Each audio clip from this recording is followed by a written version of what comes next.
श्री गणेशाय नमः। रिपु तेजसी अकेलपि रामा लघु करि गने न ताउ सिय रामा अजौ देत दुख रवि सरिस रामा सिर अभिषेक चित्राउ सिय रामा दीन दयाल विरत संभारी हरौ नाथ मम संकट भारी। अर्थात तेजस्वी शत्रु अकेला भी हो तो भी उसे छोटा नहीं समझना चाहिए। जिसका सिर मात्र बचा था वह राहु आज तक सूर्य चंद्रमा को दुख देता है। तापस निपुण जिस कई निहारी हर से मिले उठी भय सुखारी मित्र कई सब कथा सुनाए जातु धान बोला सुख पाई। अर्थात तपस्वी राजा अपने मित्र को देख प्रसन्न हो उठकर मिला और सुखी हुआ। उसने मित्र को सब कथा कह सुनाई। तब राक्षस आनंदित होकर बोला, अब साधु रिपु सुनऊ नरेसा जो तुम की निमोर उपदेशा परिहरे सोच रहो तुम सोई बिनु औषधि भी आदि विधि खोई। अर्थात हे राजन सुनो, जब तुमने मेरे कहने के अनुसार इतना काम कर लिया तो अब मैंने शत्रु को काबू में कर ही लिया समझो। तुम अब चिंता त्याग सो रहो। विधाता ने बिना ही दवा के रोग दूर कर दिया। कुल समेत रिपुमूल बहाए चौथे दिवस मिलव में आई तापस नृपई बहुत परितोषी चला महाकपटी अति रोषी। अर्थात कुल सहित शत्रु को जड़ मूल से उखाड़ बहाकर आज से चौथे दिन में तुमसे आ मिलूंगा। इस प्रकार तपस्वी राजा को खूब दिलासा देकर वह महामायावी और अत्यंत क्रोधी राक्षस चला। भानु प्रतापई बाजी समेता पहुंचाए सी छनमाज निकेता निपई नारी पही सयन कराई आय ग्रह बांधे सी बाजी बनाई। अर्थात उसने प्रताप भानु राजा को घोड़े सहित क्षण भर में घर पहुंचा दिया। राजा को रानी के पास सुलाकर घोड़े को अच्छी तरह से घुड़साल में बांध दिया। राजा के उपरोत ही रामा हरि ले गयो बहुरी सिया रामा ले राखिस गिरि खो महु रामा माया करी मति भोर सिया रामा दीन दयाल विरत संभारी हरौ नाथ मम संकट भारी। अर्थात फिर वह राजा के पुरोहित को उठा ले गया और माया से उसकी बुद्धि को भ्रम में डालकर उसने पहाड़ की खोह में ला रखा। आप बिरचि उपरोहित रूपा परयु जाय तहि सेज अनूपा जाग्यो निप अनभय बिहाना देखी भवन अति अचर जुमाना। अर्थात वह आप पुरोहित का रूप बनाकर उसकी सुंदर सेज पर जा लेटा। राजा सवेरा होने से पहले ही जागा और अपना घर देखकर उसने बड़ा ही आश्चर्य माना। मुनि महिमा मन महु अनुमानी उठे गवई जय जाने न रानी कानन गयो बाज चढ़िते पुर नर नारी न जाने के ही। अर्थात मन में मुनि की महिमा का अनुमान करके वह धीरे से उठा जिसमें रानी न जान पावे। फिर उसी घोड़े पर चढ़कर वन को चला गया। नगर के किसी भी स्त्री पुरुष ने नहीं जाना। गए जाम जुग भूपति आबा घर घर उत्सव बाज बधाबा उपरोत ही देख जब राजा चकित बिलो की सुमरी सोई काजा। अर्थात दोपहर बीत जाने पर राजा आया। घर घर उत्सव होने लगे और बधावा बजने लगा।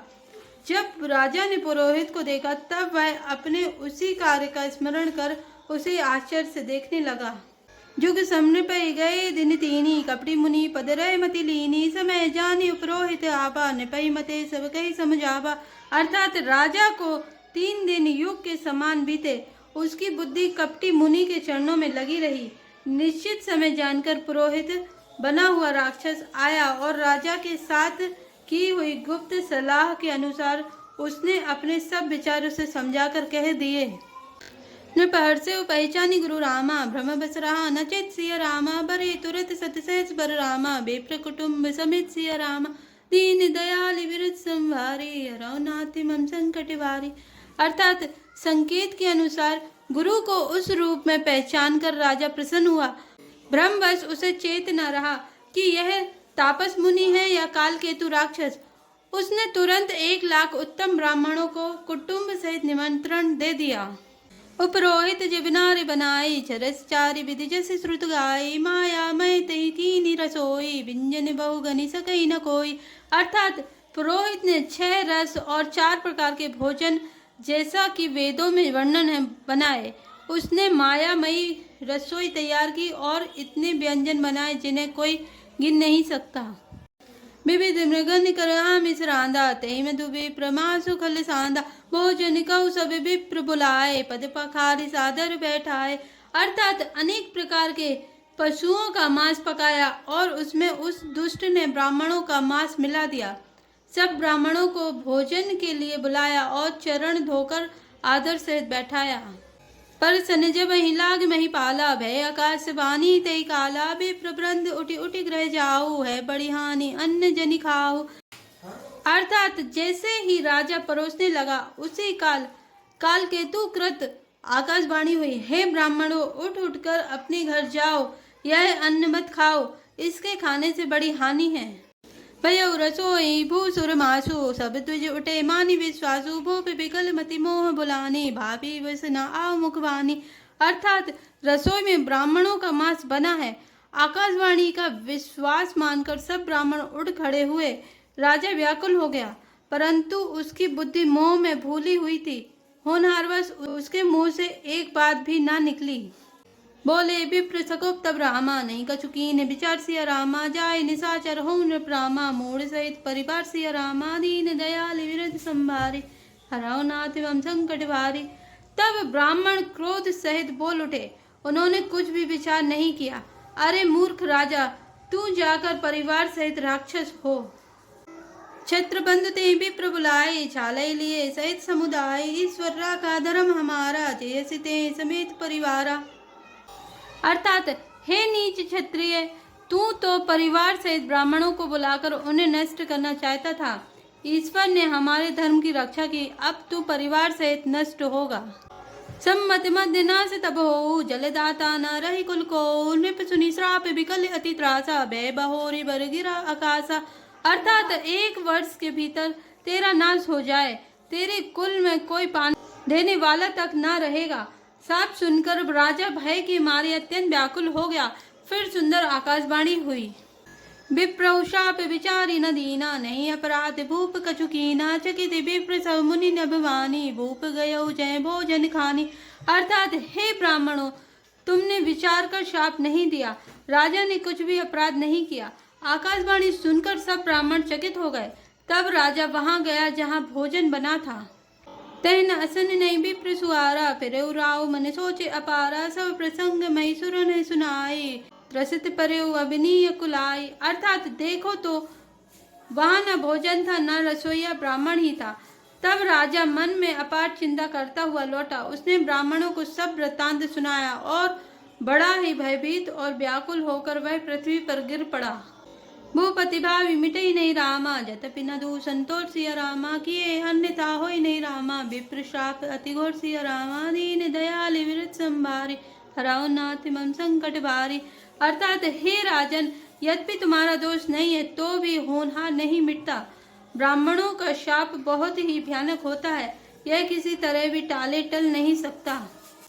अस गई सब महिदेव सिदाए, समाचार पुरलोक पाए, सोचई दूसन देवई देही, विरचते हंस काग किए जेही। अर्थात ऐसा कहकर सब ब्राह्मण चले गए।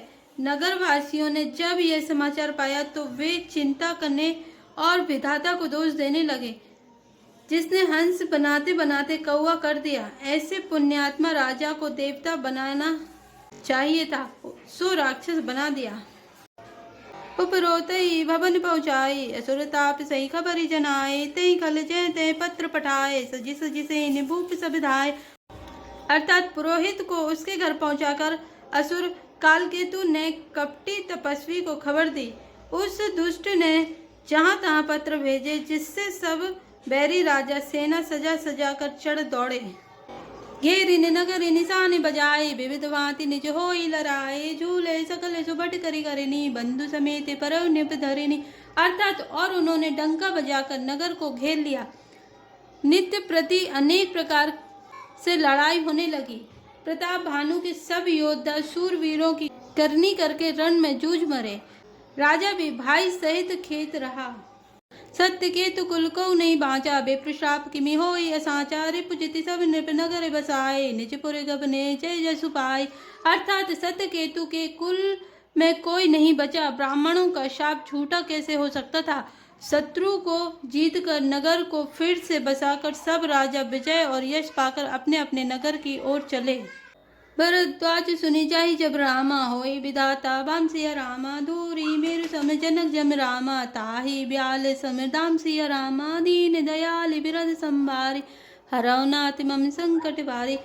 अर्थात याज्ञवल्क्य जी कहते हैं, हे भरद्वाज सुनो, विधाता जब जिसके विपरीत होते हैं तब उसके लिए धूल सुमेरु पर्वत के समान भारी और कुचल डालने वाली, पिता यम के समान काल रूप और रस्सी सांप के समान काट खाने वाली हो जाती है। जय श्री राम, जय जय हनुमान।